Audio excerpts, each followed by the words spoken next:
Fale, meu amigo, minha amiga, seja muito bem-vindo, seja muito bem-vinda. Professor Rafael Pinho, seu professor de Direito Penal, aqui da Loja do Concurseiro, o curso online que mais cresce no Brasil.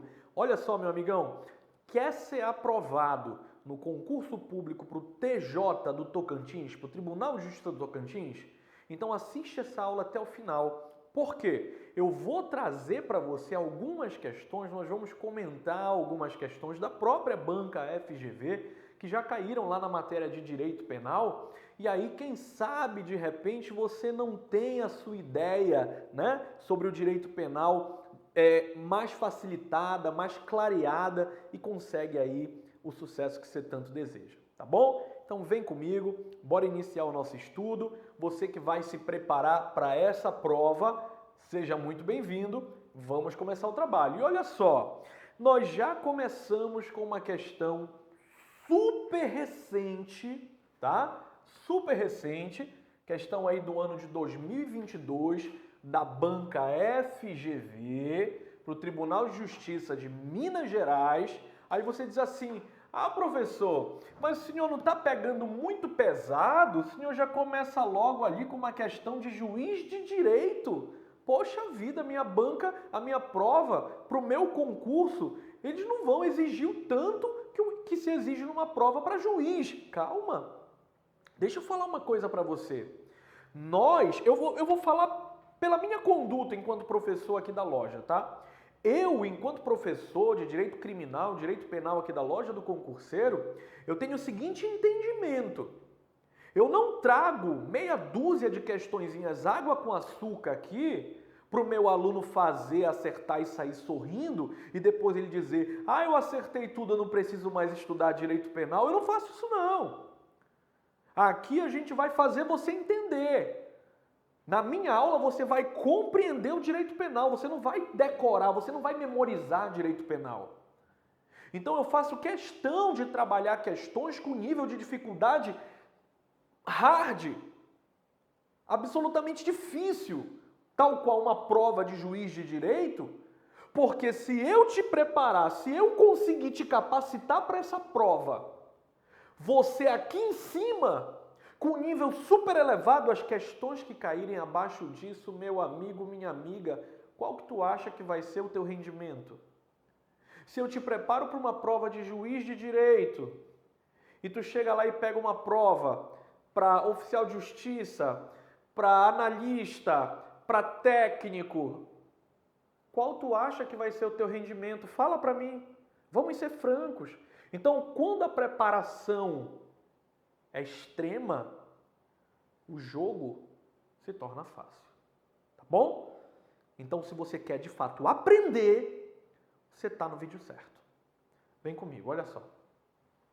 No dia 5 de abril de 2021, às 23h59, Odisseu, após arrombar a porta, entrou no supermercado Olimpo, localizado no estado de Minas Gerais, onde teve sua presença monitorada por circuito interno de TV de uma empresa de segurança.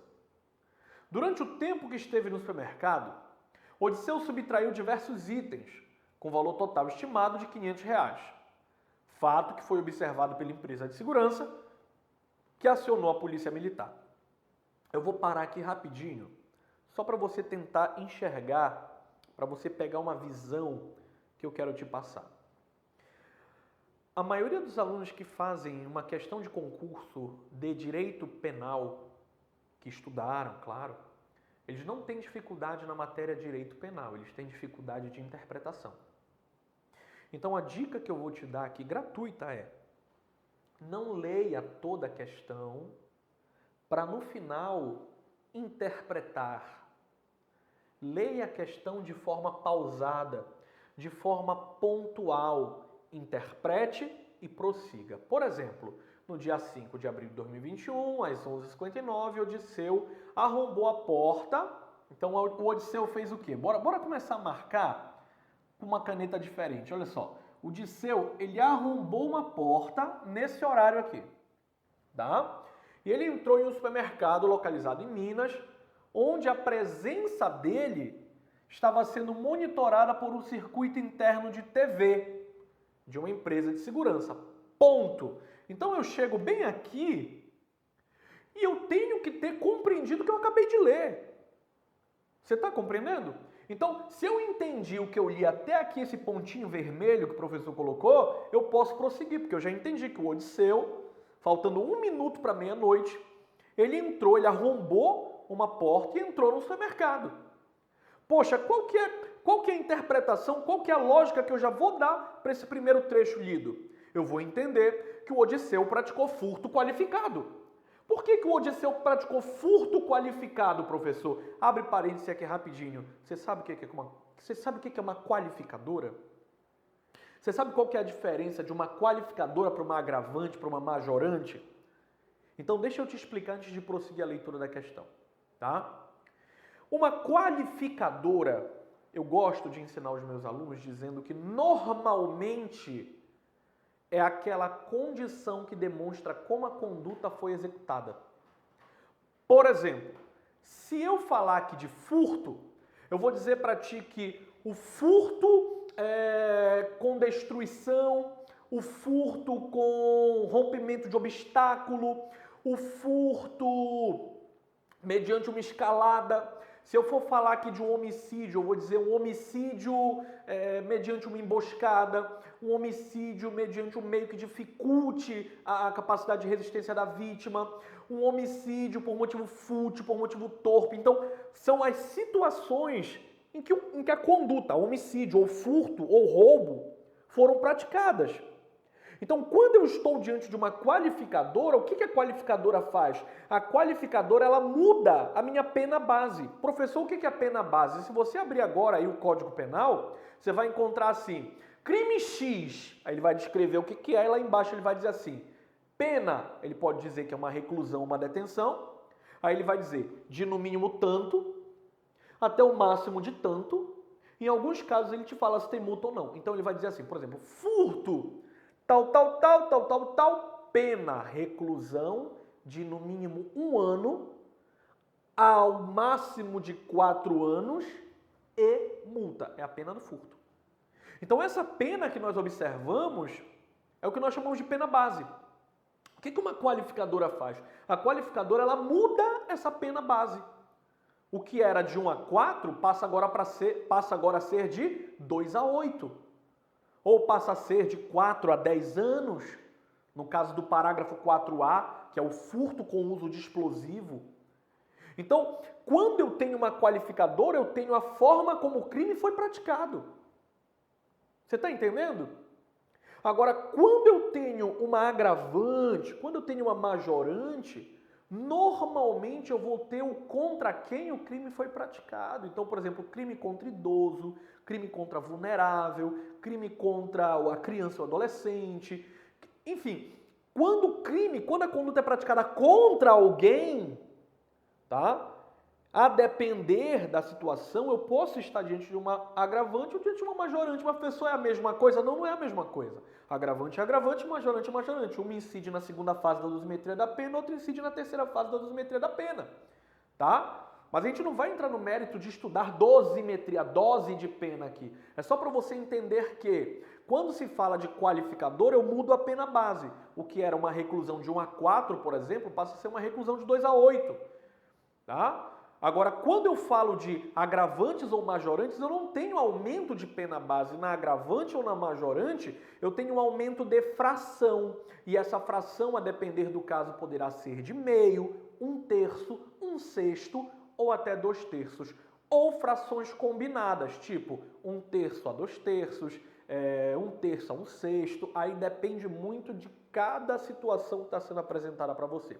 Fecha parênteses. Então, agora que eu entendi o que é uma qualificadora e de tabela eu já aprendi rapidamente o que é uma agravante, uma majorante, como identificar, eu entendo que até o pontinho vermelho que o professor Rafael Pinho colocou aqui pra gente, ele me fala que no dia 5 de abril, o Odisseu entrou no supermercado à noite e arrombou a porta.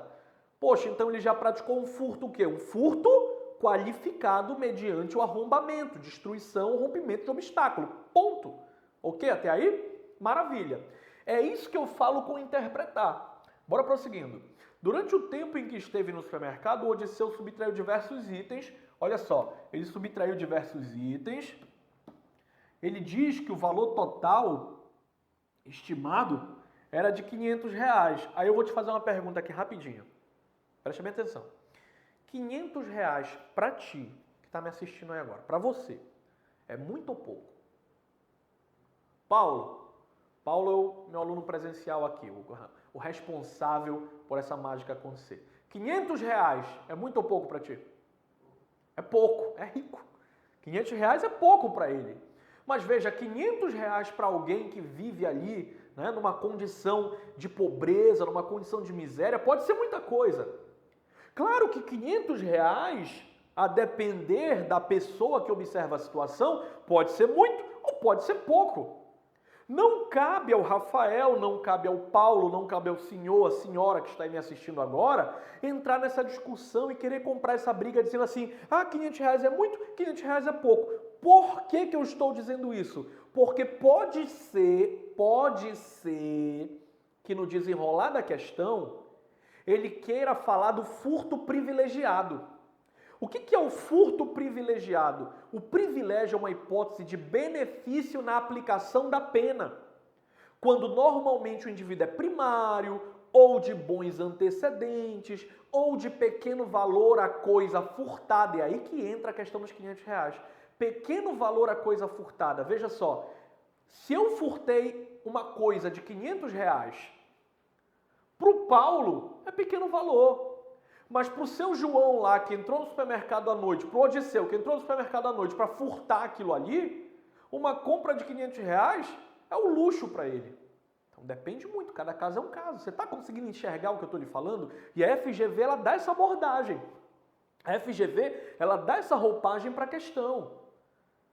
Beleza? A gente precisa entender jurisprudência, a gente precisa ter uma base bem arraigada na doutrina para poder compreender legal a FGV. Tá? A FGV, para quem não sabe, é a banca que realiza ali o concurso da OAB, não é isso, Paulo? É a banca que realiza o concurso para a OAB. Então, a pegada que vai ser dada na tua prova de direito penal vai ser uma pegada muito próxima ali de uma prova de OAB, por exemplo, em que ele vai te cobrar doutrina, ele vai te cobrar possível jurisprudência, ele vai te cobrar um entendimento mais profundo e não algo apenas superficial, como o conhecimento pautado na letra da lei. Tá certo? Então, prossegue aqui comigo, olha só. Ele diz que o Odisseu saiu do estabelecimento com os bens e sua mochila. E ele foi preso em flagrante delito em 100 metros de distância do supermercado por um policial civil à paisana, que desconfiou do comportamento dele. Então, para rapidinho. Entendi a situação? Entendi. Ele entrou à noite, arrombou, subtraiu bens, o valor total dos bens R$ 500, só que ele estava sendo filmado, e a empresa de segurança acionou a polícia militar, só que aí o Odisseu ele entrou em fuga, empreendeu fuga, e ele foi pego com 100 metros de distância do estabelecimento do supermercado que ele furtou, por um policial civil à paisana que desconfiou do comportamento dele. Ponto, eu entendi isso. Eu estou confortável com a minha interpretação? Sim. Se eu estou, agora eu posso prosseguir. É isso que eu quero que você faça na sua prova, amigo. É isso que eu preciso que você faça na sua prova, minha amiga. Tá bom? Aí ele diz assim, considerando o caso hipotético acima, com base no Código Penal e na jurisprudência atualizada do Superior Tribunal de Justiça, assinale a correta. Alternativa A. Trata-se de um crime tentado, pois Odisseu não teve a posse mansa e pacífica dos bens subtraídos. Bom, eu preciso entender o que é um crime tentado. E eu preciso entender o que a jurisprudência fala sobre furto. Quando que o furto se consuma? É com a inversão da posse? Quando eu tenho um sistema de monitoramento, então não tem furto? Como é que funciona essa questão da jurisprudência? Aguenta um pouco aí. A B diz assim, trata-se de um crime impossível. Eu tenho que saber o que é um crime impossível. Então, tentativa é quando eu inicio a conduta, mas ela não se consuma por circunstâncias alheias à minha vontade. A primeira pergunta que eu te faço é, consumou o furto ou não consumou? Eu preciso saber disso para poder dizer se a A está certa ou errada. Crime impossível, que está lá no artigo 17. Impropriedade absoluta do meio ou da materialidade, do objeto, tá? Impropriedade absoluta do meio ou do objeto. Eu querer te matar com uma pistola de água, de plástico, por exemplo, eu querer te envenenar com um copo de água, tá? Então, trata-se de um crime impossível. Pera lá, eu tenho que entender o que é um crime impossível. O que é um crime impossível? Eu tenho que conhecer o artigo 17 do Código Penal. E essa instrução toda nós vamos te dar no curso que nós estamos proporcionando para você aqui na loja do concurseiro. Daqui a pouco eu vou falar melhor também nesse curso. Aí ele diz, pois Odisseu estava sendo monitorado durante toda sua empreitada criminosa, sendo abordado nas imediações do supermercado. C. Para que seja concedida a causa de redução de pena do artigo 155, parágrafo 2º, furto privilegiado. Falamos de furto privilegiado aqui. Tá? Então, poxa, eu já sei o que é o furto privilegiado. Odisseu deverá ser réu primário, podendo, contudo, ser portador de maus antecedentes.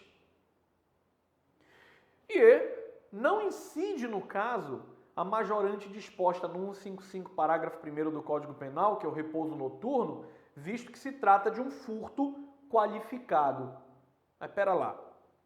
Bora compreender a situação aqui. Ele está te falando aqui na alternativa D que, pelo fato de ser um furto qualificado, não tem como incidir a majorante, que é o aumento em fração, de 1/3 pelo furto ter ocorrido durante o repouso noturno. Uma coisa não tem nada a ver com a outra. Eu posso ter a majorante, eu posso ter a qualificadora. Uma coisa não anula a outra. Olha só, em relação à teoria adotada no direito penal brasileiro, era isso que eu falava ainda há pouquinho, súmula 582, tá? Do STJ. O STJ consagrou a teoria do amócio ou do aprêncio, entendendo-se por consumado o crime de furto ou roubo com a res subtraída, quando a res subtraída passa para o poder do agente, mesmo que por um curto espaço de tempo, não se exigindo a posse mansa e pacífica. Então, bora entender o seguinte aqui. Quando que o furto se consuma, tá? Bom, o direito penal, com relação a roubo e com relação a furto, ele consagrou duas teorias que muito provavelmente você vai ouvir falar na sua prova, que é a aprêncio e a amócio. E ele fala que o furto e o roubo, ele se consuma, ele se consagra quando eu tenho a res furtiva, o objeto do furto, subtraído. E quando ele passa para o poder do agente. Então assim, o Rafael chegou aqui para trabalhar, essa caneta está aqui em cima da mesa, ele achou bonita a caneta. Eu peguei a caneta para mim. Quando eu estou saindo da sala, o Paulo, professor, a caneta e tal. Veja só, consumou o furto? Consumou. Mesmo que ele tenha me dado um flagrante aqui fora, o furto consumou, mas professor, foi por um curto espaço de tempo, não tem problema. Diga-se de passagem, nem se exige que a posse seja mansa e pacífica. Onde que eu encontro isso, professor? Está na súmula 582 do STJ, você não vai encontrar escrito dentro do Código Penal. Então, utilizando como base a súmula 582 do STJ, eu consigo já enxergar o caminho que eu levo para essa questão. E aí eu preciso de uma outra súmula também do STJ para entender algo a mais, que é a súmula 567, que diz assim: a vigilância constante físico-eletrônica, a questão falava que ele estava sendo vigiado pelo sistema de câmeras, não torna por si só o crime impossível. Então, devendo ser avaliado no caso concreto a absoluta ou relativa ineficácia do meio, ou impropriedade do objeto. Aliás, muitos estabelecimentos são dotados de forte aparato de segurança, o que não impede que sejam furtados.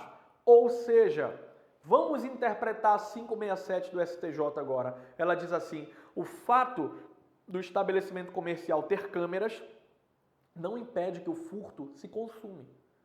O fato do estabelecimento comercial ter câmeras não torna o furto impossível. É isso que ela quer dizer. Ok? Compreendida, eu vou passar para o próximo ponto. O meu gabarito.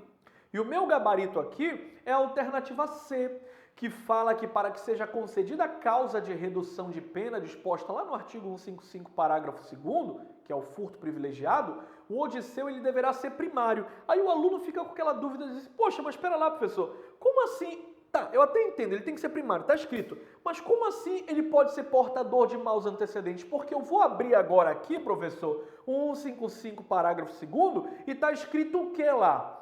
Primário ou de bons antecedentes. Então, poxa, bora ler. Bora ler. Tá dizendo que tem que ser primário e de bons antecedentes? Ou tá dizendo que tem que ser primário ou de bons antecedentes? Aguenta aí, olha só. O portador de maus antecedentes não necessariamente é reincidente. Por isso há a possibilidade dele ser primário e com maus antecedentes. E aí eu preciso levar o senhor, eu preciso levar a senhora para uma terceira súmula do STJ, que é a súmula 511, que fala o seguinte: é possível o reconhecimento do privilégio, do parágrafo 2º do 155, do CP, nos casos de crime de furto qualificado. Se estiverem presentes a primariedade do agente, o pequeno valor da coisa e a qualificadora for de ordem objetiva. Não entendi, professor. Então, olha só. O furto privilegiado, tá? O furto privilegiado, no mínimo, o Código Penal vai exigir 2 requisitos. Primeiro, que o agente seja primário. O que é isso? Bom, ser primário significa que ele não pode ser o quê? Reincidente. Certo? Agora veja que quando eu exijo que ele seja primário, dizendo que basta que ele não seja reincidente, tu toma cuidado, porque aí eu volto aqui para o início contigo. Não é porque ele tem maus antecedentes que obrigatoriamente ele é reincidente. Tá conseguindo entender a situação? Vamos lá. Não é porque ele tem maus antecedentes que ele é reincidente. Professor, me esclareça o que é reincidência. Reincidência é quando eu fui punido, condenado por um crime A, cumpro minha pena, volto para a rua e cometo o mesmo crime A. Isso é ser reincidente. Então eu posso ter maus antecedentes, mas isso não me torna reincidente. E é exatamente isso que o primeiro requisito nos fala, tá? Ele tem que ser o quê? Primário, ou seja, basta que ele não seja reincidente, ou seja, nada impede dele ser primário e com maus antecedentes. Tudo bem? Segundo, que a coisa seja de pequeno valor. Aí a gente entra naquela discussão de ainda há pouquinho. Professor, o que é uma coisa de pequeno valor?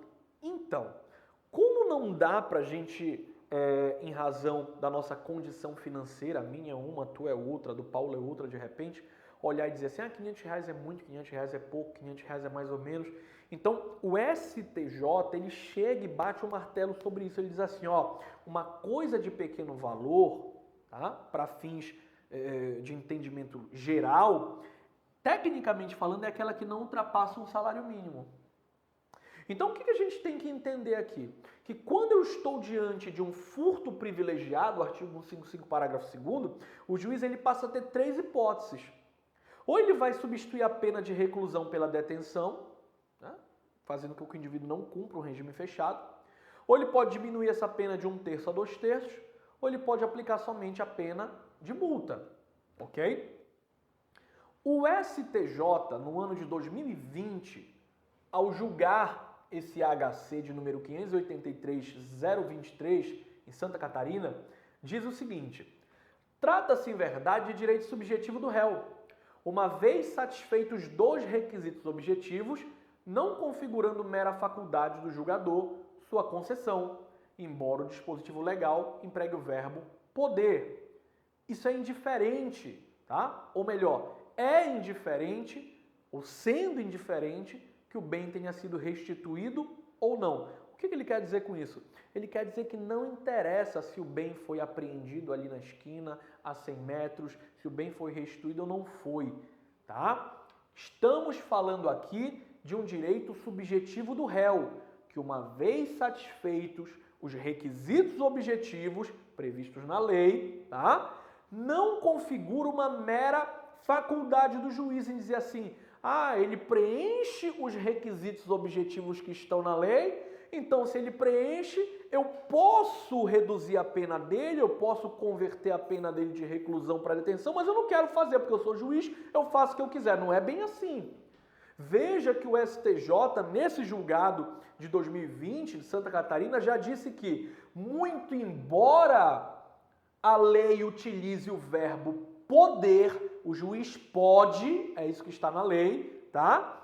É isso que está na lei, não configura mera faculdade do julgador a referida concessão. Ou seja, vamos voltar aqui, olha só, a lei diz assim, o juiz terá 3 hipóteses. O juiz poderá, é o que você vai encontrar aí na lei.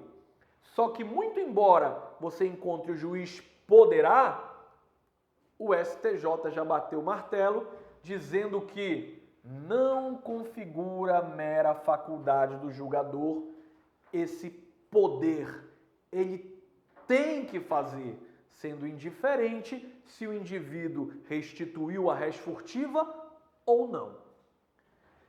A súmula 511, a gente já falou dela inclusive, repetindo aqui, ela fala que é possível o reconhecimento do privilégio, do 155, parágrafo 2º, nos casos de furto qualificado, se estiverem presentes a primariedade do agente, o pequeno valor da coisa e a qualificadora for de ordem objetiva.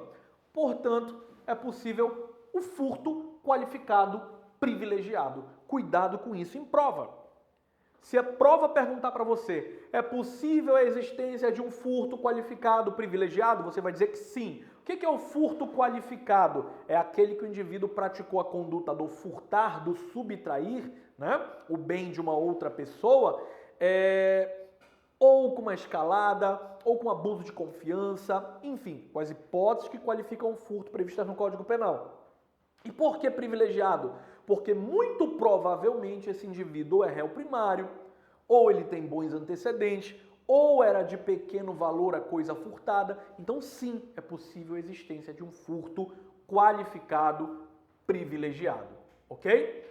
Bom, nosso gabarito, alternativa C, e temos também que bater no último ponto com você aqui para deixar essa primeira questão muito bem explicada na cabeça de cada um de vocês. Bom, é legítima a incidência da causa de aumento da pena por crime cometido durante o repouso noturno, no caso de furto praticado na forma qualificada. Não existe nenhuma incompatibilidade entre a majorante do parágrafo 1º e as qualificadoras do parágrafo 4º.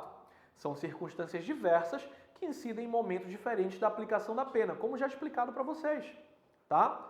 Quando ele diz pra gente que não incide a majorante, que é aquele aumento de 1/3, no furto qualificado, veja, eu tenho uma majorante e eu tenho uma qualificadora. Então o que nós lemos até aqui esse pontinho é que não há óbice algum, não há problema algum em, além de ter uma majorante, eu ter também uma qualificadora. São situações diferentes aplicadas em momentos diferentes na dosimetria da pena. Assim, é possível que o agente seja condenado por furto qualificado, parágrafo 4º, e na terceira fase da dosimetria da pena, o juiz aumente a pena em 1/3 se a subtração ocorreu durante o repouso noturno. A posição topográfica do parágrafo 1º vem antes do parágrafo 4º. Isso não é um fator que impede a aplicação para situações de furto qualificado. E aí você já repara que nós já temos agora julgados do STF e do STJ, um do estado de São Paulo e outro de Minas Gerais, que falam a respeito do assunto. Então sim, meu amigo e minha amiga, a chance disso aparecer na tua prova, a chance disso ser cobrado na tua prova, sem sombra de dúvidas, é muito alta e você tem que estar preparado. Com essas jurisprudências colocadas para vocês, com essas súmulas colocadas para vocês, com esses comentários apresentados aqui para vocês, você consegue sim fazer uma boa prova, fazer um bom trabalho, independentemente da prova que você esteja prestando, tá bom? Vamos lá. Segunda questão, questãozinha do ano de 2022 também, muito nova, FGV para defensor público, que diz assim: seguindo a orientação dos tribunais superiores, a subtração de 2 galões de 5 litros de suco de laranja, avaliados em R$ 40 por pessoa reincidente e com a conduta qualificada pelo concurso de pessoas e rompimento de obstáculo durante o repouso noturno, caracteriza o quê? Alternativa A: princípio da insignificância em razão do valor do prejuízo causado. B: princípio da bagatela em razão do valor do bem subtraído. C: crime de furto pela especial reprovabilidade da conduta. Ou D: crime de furto pela lesão jurídica comprovada. Então, mais uma vez, vamos aplicar aquela máxima da primeira questão, só que agora sem perder muito tempo. Qual foi a história que nós lemos aqui, tá? O indivíduo subtraiu 2 galões de 5 litros de suco de laranja avaliados em R$ 40. O indivíduo que subtraiu esses 2 galões de 5 litros, é gostar muito de suco de laranja, né? 10 litros de suco de laranja avaliado em R$ 40, já é uma pessoa reincidente, tá? E a conduta dele do subtrair, do furto, estava ali, ó, qualificada pelo concurso de pessoas, ou seja, ele não agiu sozinho, ele agiu com comparsa. Além de ter sido qualificada pelo rompimento de obstáculo, devem ter, sei lá, arrombado a porta, e também aumentada, majorada pelo repouso noturno, aquele aumento de 1/3 que a gente viu agora há pouquinho. Aí ele diz pra gente que essa situação como um todo caracteriza o quê? O princípio da insignificância, o princípio da bagatela, o crime de furto pela reprovabilidade da conduta ou o crime de furto pela lesão jurídica comprovada. E o nosso gabarito, alternativa C, o crime de furto pela especial reprovabilidade da conduta. O aluno que não estudou, só ouviu o galo cantar em algum lugar e não sabe onde esse galo estava cantando, muito provavelmente ou marcaria A ou marcaria B. Por quê? Porque o aluno vai pensar assim, poxa, foi avaliado em R$ 40. R$ 40 para mim, o aluno vai usar ele como referência. Fala para mim se eu estou mentindo. Tu te usaste como referência, sim ou não? Poxa, para mim, professor Rafael Pinho, R$ 40 não é nada, é o troco do pão. Quem dera, né? É o troco do pão. Então, com certeza foi algo insignificante. Ou com certeza eu aplico o princípio da bagatela. Esse aluno que marca A e B vai errar. Por quê? Vamos para o nosso entendimento. É possível o princípio da insignificância no furto? Sim, claro. Tá? Eu posso aplicar o princípio da insignificância nos crimes de furto sem problema algum. Agora, bora entender o seguinte aqui, eu e você, tá? Professor, o que é pequeno valor que o senhor fala? O que seria o pequeno valor que o senhor mencionou agora há pouco? Bom, pequeno valor até um salário mínimo, tá bom? Agora, eu posso dizer que tudo que é de pequeno valor é insignificante? Não. Toma cuidado com isso aí, porque nem tudo que é de pequeno valor, até um salário mínimo, vai entrar para o rol das coisas insignificantes, tá? O STJ entende que até 10% do salário mínimo pode sim aplicar o princípio da bagatela.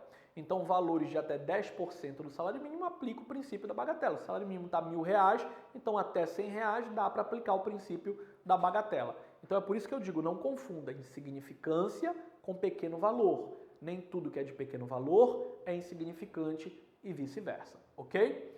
Terceiro ponto aqui que a gente tem que observar, tá? Não se pode aplicar o princípio da insignificância, de acordo com o professor Rafael Pinho, não, de acordo com o STJ, de acordo com a 6ª turma do STJ, tá certo? Um recurso especial do ano de 2014, não se pode aplicar princípio da insignificância nos casos de furto qualificado.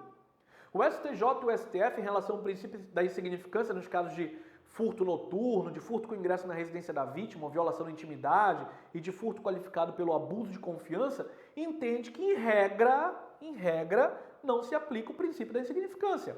É firme nesta corte o entendimento segundo o qual a prática do delito de furto qualificado por escalada, destreza, rompimento de obstáculo ou concurso de agentes, que são as qualificadoras, indicam a reprovabilidade do comportamento do réu, sendo inaplicável o princípio da insignificância.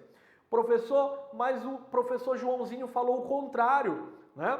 Então, onde que o senhor está fundamentando o seu posicionamento para poder me dar essa informação? Eu estou fundamentando aqui em um julgado da 6ª turma do STJ, em um agravo regimental, em um recurso especial de Minas Gerais, julgado dia 10 de junho de 2014.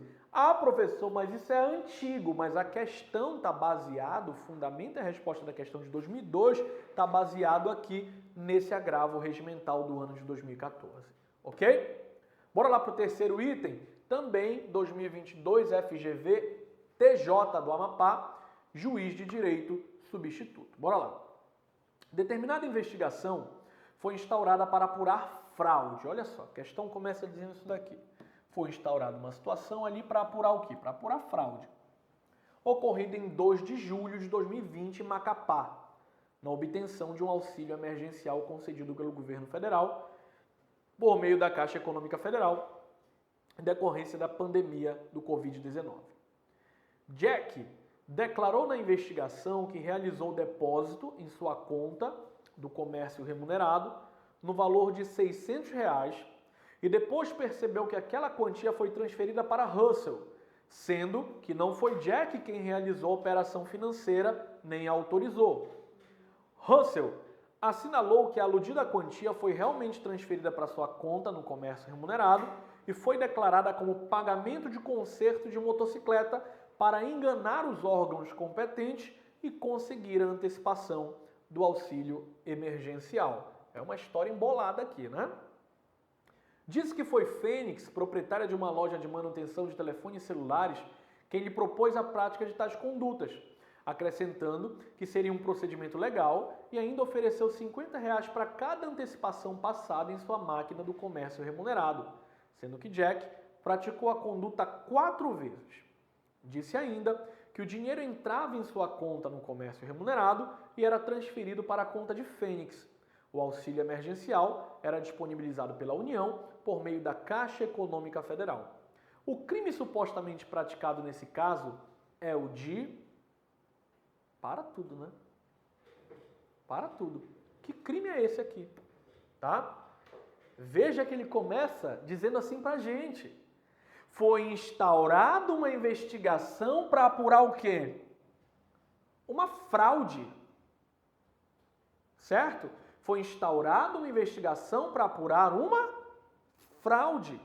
A questão começa dizendo. E aí ele vai contar toda uma história aqui pra gente. Vamos dar uma olhada nas alternativas. O crime supostamente praticado é de quê? É de estelionato? É de furto mediante fraude? É de apropriação indébita? É de apropriação indébita previdenciária? É de peculato? Qual que é o crime praticado? Então a gente só consegue responder se a gente tiver compreendido a historinha. Claro que eu já não fui tal qual a primeira questão, pontuando ali com você, né? Interpretando point a point, porque eu espero que você já tenha feito isso. O nosso gabarito aqui é o de furto mediante fraude. Ah, professor, mas não poderia ser estelionato? Então, bora entender o seguinte, tá?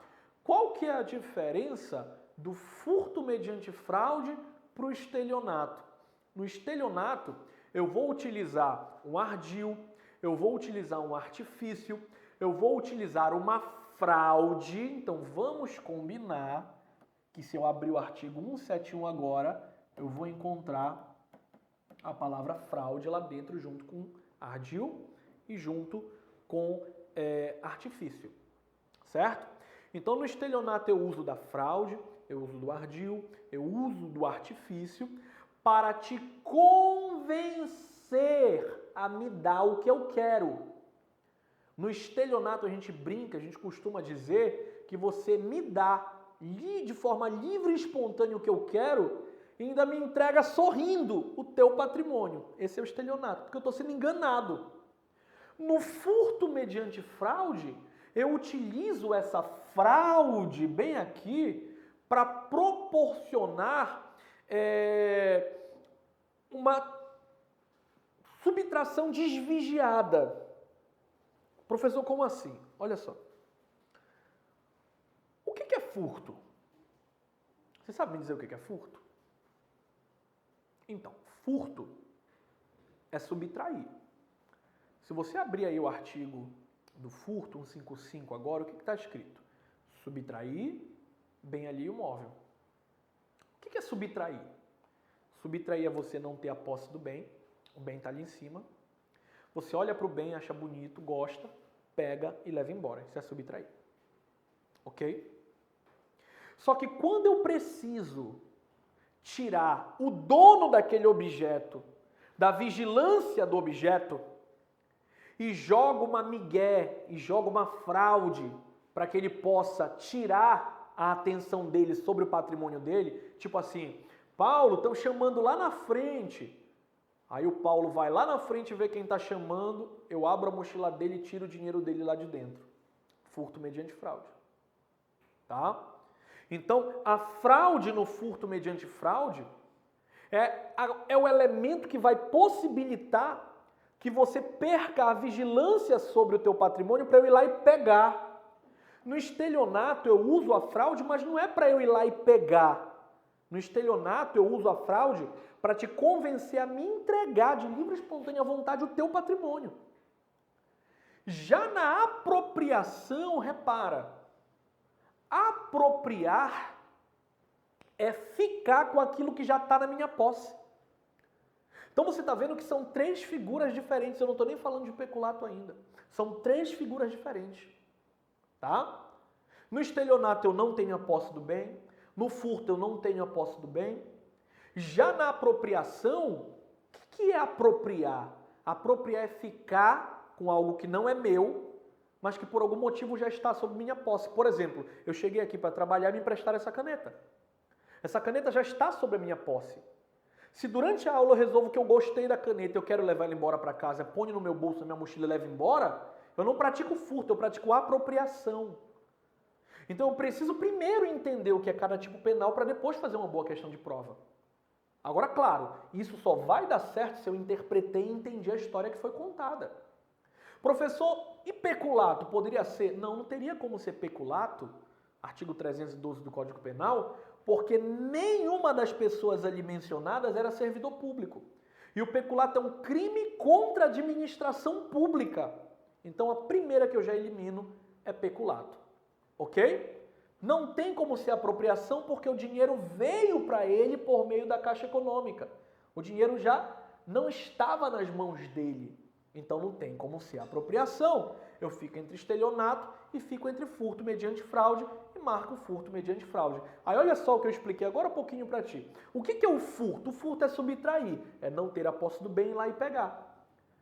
Para si ou para outro, coisa alheia móvel. Qual que é a pena? Reclusão de 1 a 4 anos e multa, falamos isso na primeira questão. A pena pode ser aumentada de 1/3 se o crime é praticado durante o repouso noturno, falamos disso na primeira questão.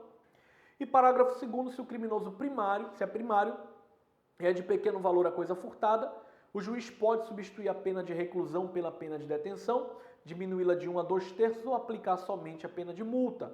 Também falamos disso lá na primeira questão, quando a gente comentou sobre esse pode aqui, né? Que aqui está com o ar de juiz poder fazer o que ele quer, mas na verdade é meio que uma regra, ele tem que fazer quando forem satisfeitos aqueles requisitos objetivos. E o parágrafo 3º fala do furto de energia elétrica, não nos interessa nesse momento agora, tá bom? O furto qualificado, no parágrafo 4º, a pena já vai mudar, repara, era 1 a 4, lembra quando eu falei? Qualifica, muda a pena base, ó. Era 1 a 4, passou agora para 2 a 8 e multa se o crime é cometido com destruição, rompimento de obstáculo à subtração da coisa, com abuso de confiança, mediante fraude, escalada, destreza, emprego de chave falsa, mediante concurso de 2 ou mais pessoas, tá? Então, não tem como a gente, bora voltar aqui, marcar estelionato, porque em momento algum eu induzi alguém a erro, mediante artifício, ardil ou fraude. Não tem como eu marcar apropriação, porque eu não tinha posse do bem, não tem como eu marcar peculato porque eu não era servidor. No furto mediante fraude, eu vou lá e pego aquele dinheiro me utilizando de uma fraude que eu proporcionei para que o proprietário do bem perdesse a vigilância sobre seu patrimônio, tá bom? Bora à frente. Ao exercer as atribuições de promotor de justiça durante a fase de investigação preliminar, determinado membro recebe um procedimento em que há apuração da conduta de ex-parlamentar estadual, não mais ocupante do cargo com foro por prerrogativa de função, em que se aponta o recebimento de propina para que no exercício de seu mandato influenciasse na votação de projetos e na fiscalização de atividades a cargo da Assembleia Local. Ficou demonstrado que o investigado, em razão do valor recebido, efetivamente praticou os atos infringindo o dever funcional, o que atrairia a incidência da causa de aumento da pena do artigo 317, parágrafo 1º do CP. De igual forma, havia no relatório final da investigação a referência pela incidência de causa de aumento de pena do artigo 327, parágrafo 2º do CP, em razão da condição de parlamentar. De acordo com a orientação atual do STF, é correto afirmar que... Então, olha só. A alternativa A diz assim: é incabível a causa de aumento de pena do artigo 327, parágrafo 2º do CP, por mero exercício do mandato parlamentar. B. São incabíveis as causas de aumento do 317, parágrafo 1º e 327, parágrafo 2º do CP, pelo mero exercício de mandato parlamentar. C. As causas de aumento do 317, parágrafo 1º e 327, parágrafo 2º do CP são incompatíveis entre si, independentemente do exercício do mandato parlamentar. D. A causa de aumento do 327, parágrafo 2º do CP dispensa uma imposição hierárquica ou de direção. E o exercício do mandato parlamentar revela por si só a existência de imposição hierárquica ou de direção. Então, olha só, o nosso gabarito é a alternativa A, quando ele fala que é incabível a causa de aumento do 327, parágrafo 2º do CP pelo mero exercício de mandato parlamentar. Só que a gente só consegue resolver essa questão se conhecer, se soubermos o que diz o 327, parágrafo 2º e o 317, parágrafo 1º. O 327, parágrafo 2º, em suma, fala do aumento de pena para quem é chefe ou é comissionado. E o 317, parágrafo 1º, fala do aumento de pena para quem, dentre outros, infringe dever funcional.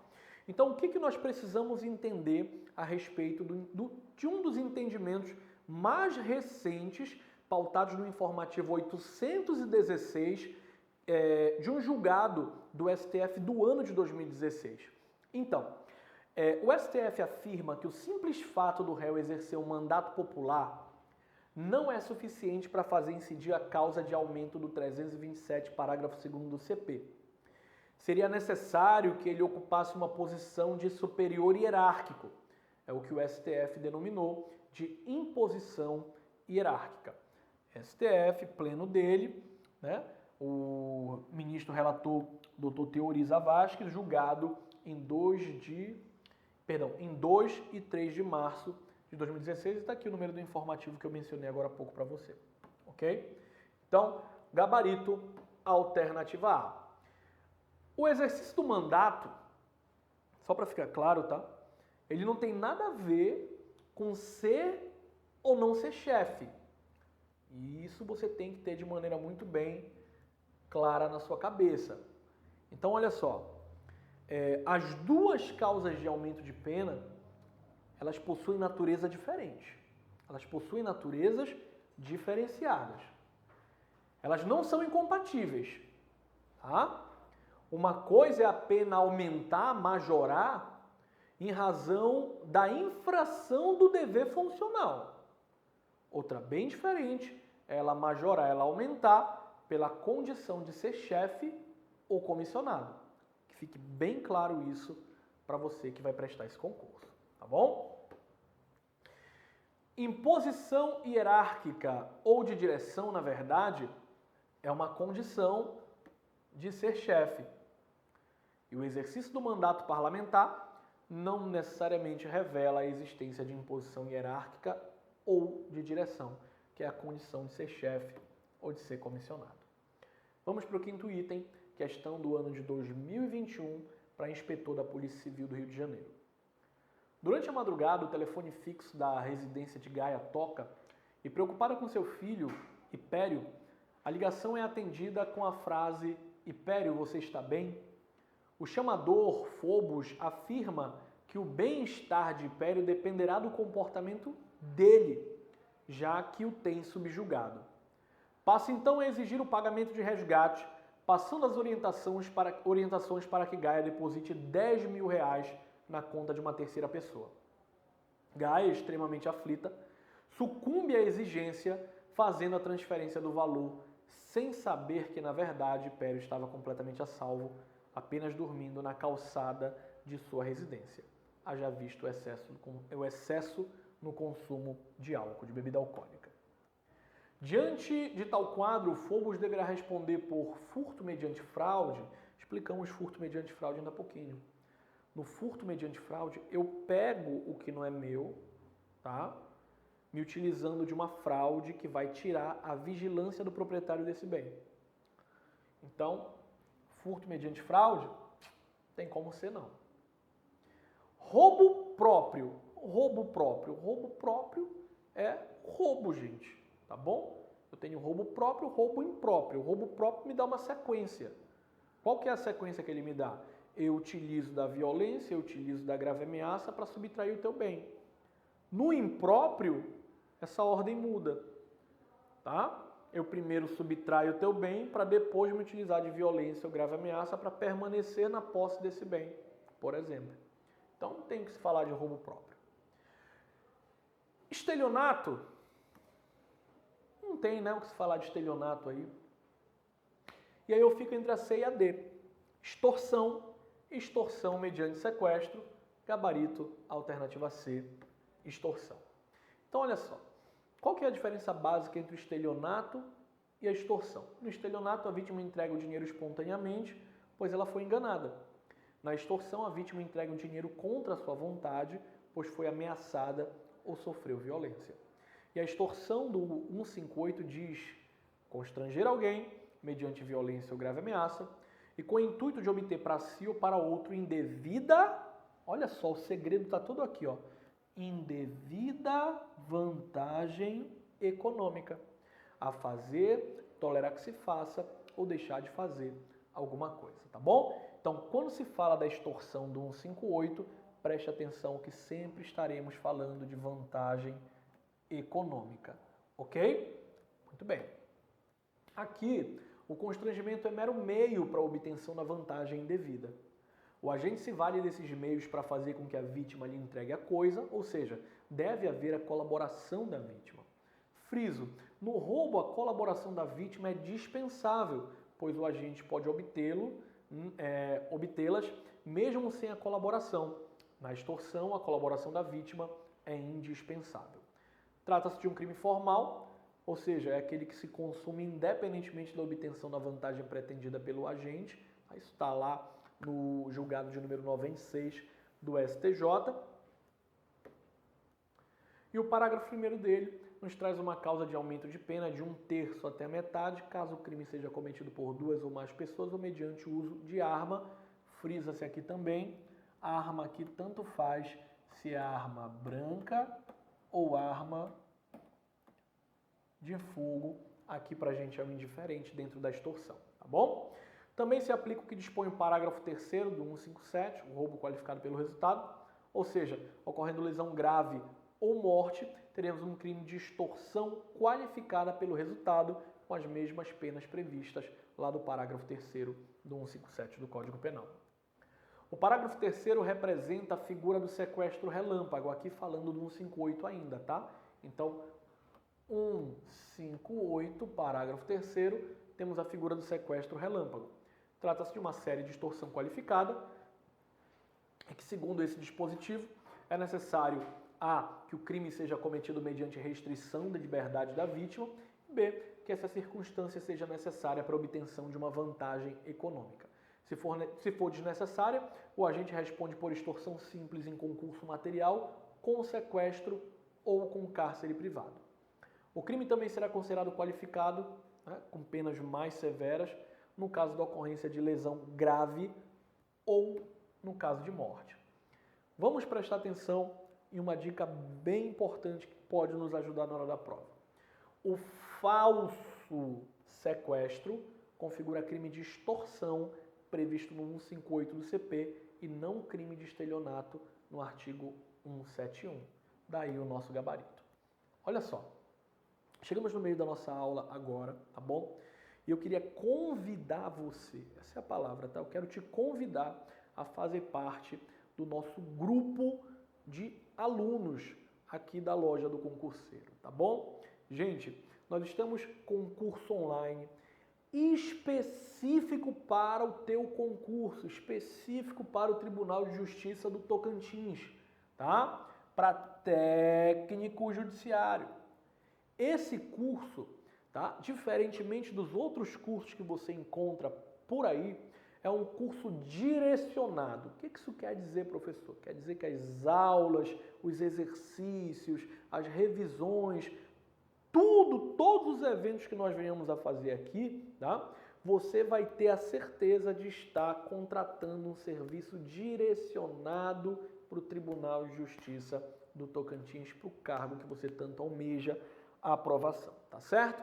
Professor, como que eu faço para adquirir esse curso? Poxa, eu estou gostando da sua aula, eu estou gostando dessa explicação, eu me interesso, eu quero dar uma olhadinha lá para saber, para entender melhor. Você vai acessar lá o nosso site, www.lojadoconcurseiro.com.br.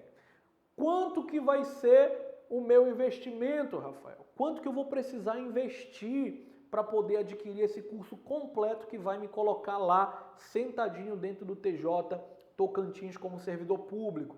Você vai fazer um investimento de apenas, meu amigo, ó, bagatela, insignificância, lembra lá? Apenas R$325, tá?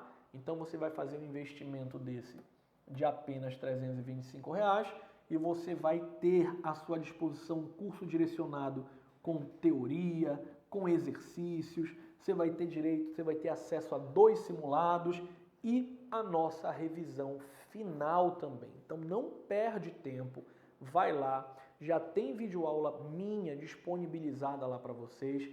Eu tenho certeza que você vai adorar. Beleza? Te encontro lá. Bora prosseguindo, olha só. A nossa 6ª questão, também em 2021, né, FGV, para técnico judiciário inclusive, diz assim: constitui delito de abuso de autoridade cumprir mandado de busca e apreensão domiciliar fora do período de luminosidade solar, após 18 ou antes das 6 horas da manhã, após as 20 horas ou antes das 8 horas da manhã, após as 21 horas ou antes das 5 horas e fora do horário de expediente do fórum, fora do horário de expediente forense. O gabaritão aqui bonito pra gente, alternativa D, após as 21 ou antes das 5, é exatamente o que dispõe o artigo 22 lá da nova lei de abuso de autoridade, tá bom? O artigo 22 fala que invadir ou adentrar de forma clandestina ou astuciosamente ou contra a vontade, né, a revelia da vontade do ocupante, imóvel alheio ou suas dependências, ou nele permanecer nas mesmas condições sem determinação judicial ou fora de condições estabelecidas em lei, a pena será uma pena de detenção de 1 a 4 anos e multa. E aí vem o parágrafo 1º no inciso 3º e diz assim: incorre na mesma pena, na forma prevista aqui na cabeça desse artigo, quem? Inciso 3. Cumpre mandado de busca e apreensão domiciliar após as 21 horas ou antes das 5 horas da manhã. Ok? Tá lindo então, gabarito, alternativa D de delta, após as 21 horas ou antes das 5 da manhã. Vamos lá para a 7ª questão, também recente, 2022, FGV, TJ também, para juiz de direito. Acerca dos crimes contra o patrimônio, com base nas disposições legais, na lei de crimes hediondos e na jurisprudência atualizada do Tribunal Superior, todas as afirmativas estão corretas, à exceção de uma. Qual? Alternativa A. O crime de extorsão é plurissubsistente e se consuma independentemente da obtenção da vantagem indevida. O que é o plurissubsistente? Precisa de duas condutas para ele poder de fato acontecer. Tá? Tem o plurissubsistente e o unissubsistente. Eu tenho o unissubjetivo e o plurissubjetivo. Eu não posso confundir, então aqui eu teria que saber o que significa plurissubsistente. Eu vou já mostrar para você. A B fala que o furto qualificado pelo emprego de explosivo ou artefato análogo que cause perigo comum é crime hediondo na forma da Lei de Crimes Hediondos. Então vamos por partes, tá? A súmula 96 do STJ fala que o crime de extorsão consuma-se independentemente da obtenção da vantagem indevida. O que isso quer dizer, professor? A súmula 96 do STJ fala que o crime de extorsão é o quê? É um crime formal. O que é o unissubsistente? É aquele que é praticado por intermédio de um único ato. E o plurissubsistente é aquele que necessita de dois ou mais atos que vão formar uma só ação para a conduta, para o crime acontecer. Tá bom? A Lei dos Crimes Hediondos, no artigo 1º, inciso 9º, fala sobre o furto qualificado pelo emprego de explosivo ou artefato análogo que cause perigo comum, que inclusive está no artigo 155, parágrafo 4A do nosso Código Penal. A alternativa C.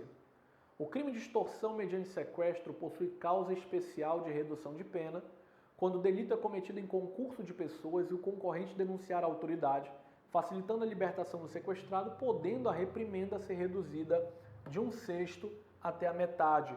É exatamente essa a nossa alternativa, lembrando que ele não quer a correta, ele diz que estão corretas a exceção de uma e pede para a gente apontar qual é essa exceção, ou seja, ele quer justamente a alternativa equivocada, tá bom?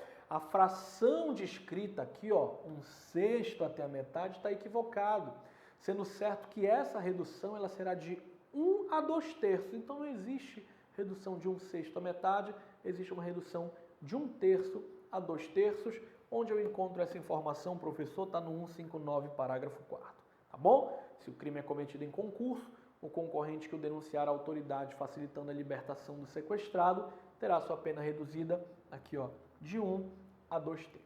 Maravilha. E a minha alternativa D fala do crime de apropriação indébita do 168 do Código Penal, dizendo que apenas tem como objeto material a coisa alheia móvel, sendo incabível falar de apropriação indébita de imóvel. Isso está correto também, ok? O crime de apropriação indevida apenas tem como objeto material a coisa alheia móvel, sendo incabível falar de apropriação indevida de imóveis. A apropriação indébita precisa recair sobre coisas móveis, ok? Porque se forem sobre coisas imóveis, eu posso estar me referindo a usurpação, por exemplo, tá? Bora adiante. 8º item, 2018, FGV, Prefeitura de Niterói, pedagogo.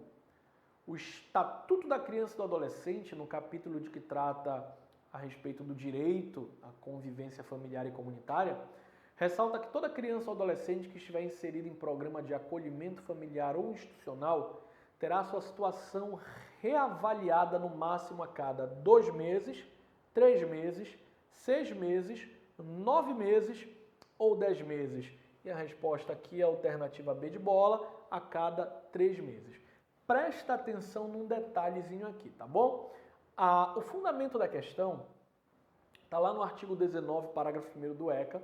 Ele fala que toda criança ou adolescente que estiver inserido em programa de acolhimento familiar ou institucional terá sua situação reavaliada no máximo a cada 3 meses, devendo a autoridade judiciária competente, com base em relatório elaborado pela equipe interprofissional ou multidisciplinar, decidir de forma fundamentada pela possibilidade de reintegração à família ou a colocação em família substituta em qualquer uma das modalidades do artigo 28 dessa lei. Bom, eu não posso confundir o prazo da reavaliação da internação, que é o prazo de 6 meses no máximo, tá? Para saber se o indivíduo vai continuar ali internado ou não, com o prazo dos 3 meses dessa avaliação pontuada para você a respeito do acolhimento familiar ou institucional, tá bom? Então, artigo 19, parágrafo 1º, me fala do prazo, no que diz respeito à situação de reavaliação, de no máximo 3 meses, para pessoas inseridas, crianças e adolescentes, em programas de acolhimento familiar ou institucional. Já o meu artigo 94, inciso 14, vai trazer um prazo diferenciado de 6 meses, só que para reavaliação de internação. Ele diz que as entidades que desenvolvem programas de internação têm as seguintes obrigações, entre outras, olha lá, reavaliar periodicamente em cada caso, com intervalo máximo de 6 meses, dando ciência dos resultados da autoridade competente. O artigo 121 corrobora a explicação e continua falando sobre internação, dizendo que a internação constitui uma medida privativa de liberdade, sujeita aos princípios da brevidade, da excepcionalidade e respeito à condição peculiar da pessoa em desenvolvimento. E o parágrafo 2º finaliza dizendo que a medida internação não comporta um prazo determinado, isso é muito importante para a prova, tá? Devendo sua manutenção ser reavaliada mediante uma decisão fundamentada a cada 6 meses, tá? Então, só prestar muita atenção aqui para essa dica colocada para vocês. 9º item, 2021, FGV, TJ, juiz. Juiz da infância e juventude de comarca, um juiz da infância e juventude de uma comarca localizada no interior do estado do Paraná, julga procedente o pedido em ação de destituição do poder familiar ajuizada pelo Ministério Público em face de Luiz Emanuel, pai da criança Emily, em razão da prática de graves violações dos deveres inerentes ao poder familiar, sendo a criança acolhida. Os réus, por meio de seu advogado constituído, interpõem recurso de apelação, requerendo ao magistrado a reconsideração da decisão ou, caso não entenda cabível, a remessa ao TJ. O magistrado profere decisão considerando incabível o juízo de retratação por ausência de previsão legal e remete os autos ao tribunal para julgamento do recurso. Após a interposição do recurso, os réus requerem ao magistrado o deferimento da guarda da criança acolhida, alegando que a apelação tem efeito, olha o que eles alegaram, alegando que a apelação tem efeito devolutivo e suspensivo. Né? O que é o efeito devolutivo? Então ele apelou, o processo continua, não suspende prazo nenhum. Efeito suspensivo, apelou, os prazos ficam todos suspensos, tá bom? Considerando o sistema recursal previsto na 8.069 de 90 e as peculiaridades do caso narrado, é correto afirmar que, alternativa A, a realização do juízo de retratação pelo magistrado em recurso de apelação é incabível, sendo correta a decisão proferida. B. Nas ações de destituição do poder familiar, o recurso de apelação deve ser recebido apenas no efeito devolutivo, conforme previsão legal. C.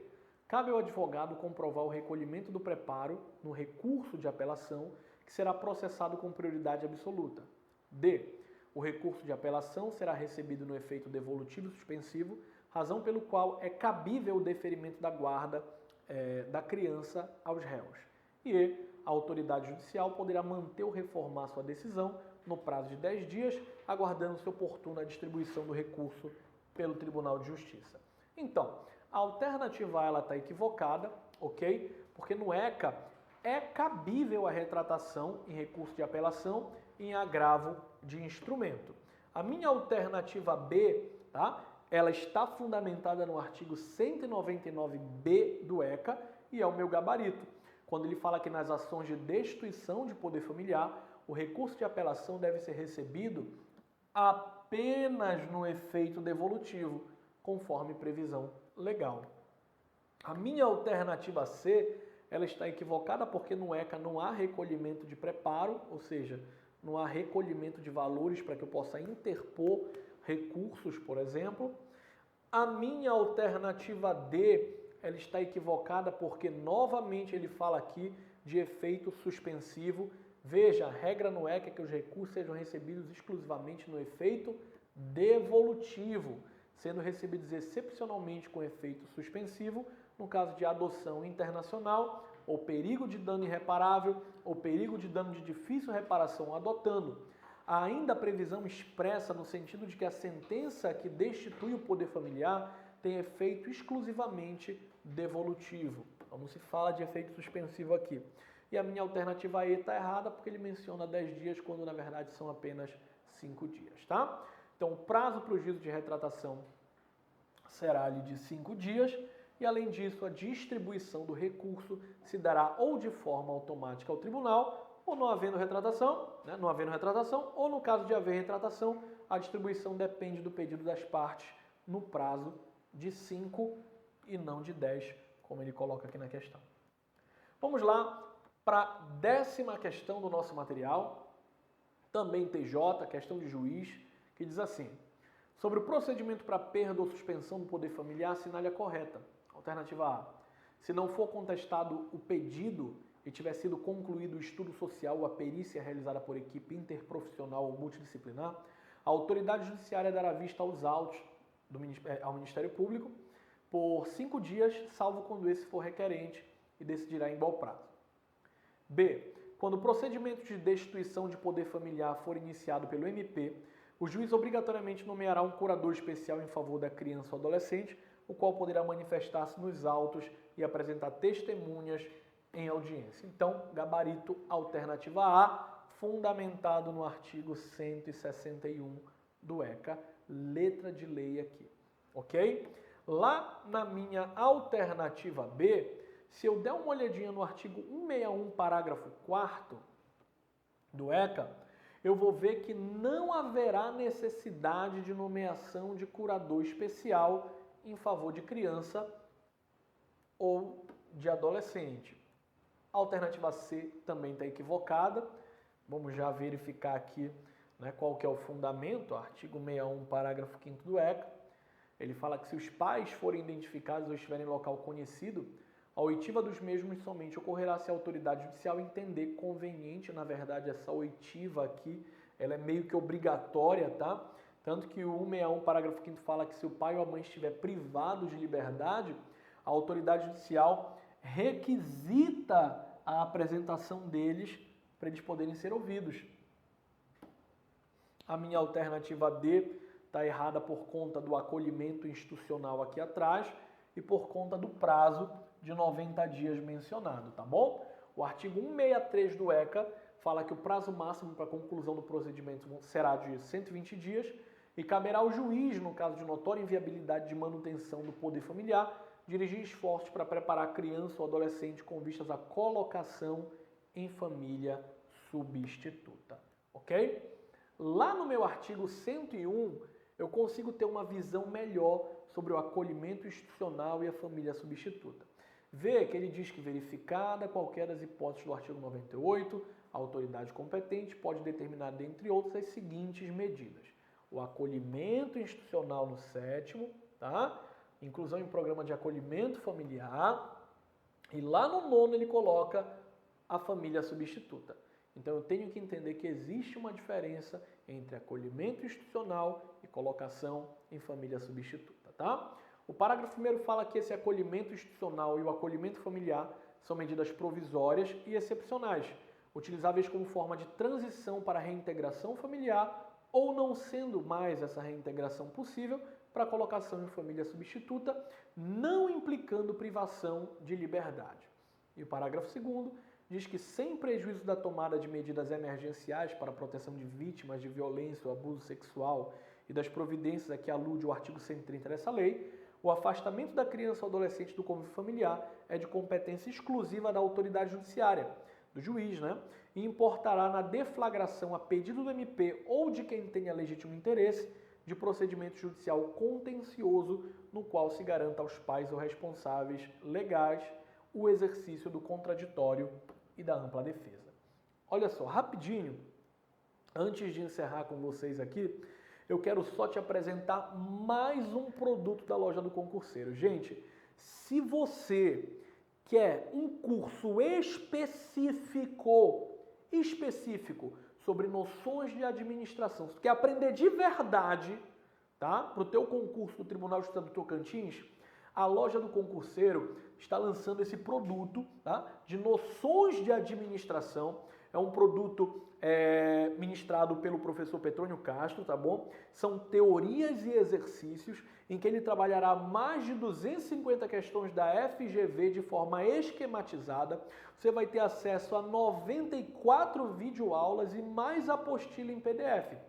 Entenda, esse é um módulo online e avulso. Então, além de contratar o curso que eu apresentei lá no início para você, você pode contratar também esse módulo avulso online lá no site da loja do concurseiro por apenas R$ 119.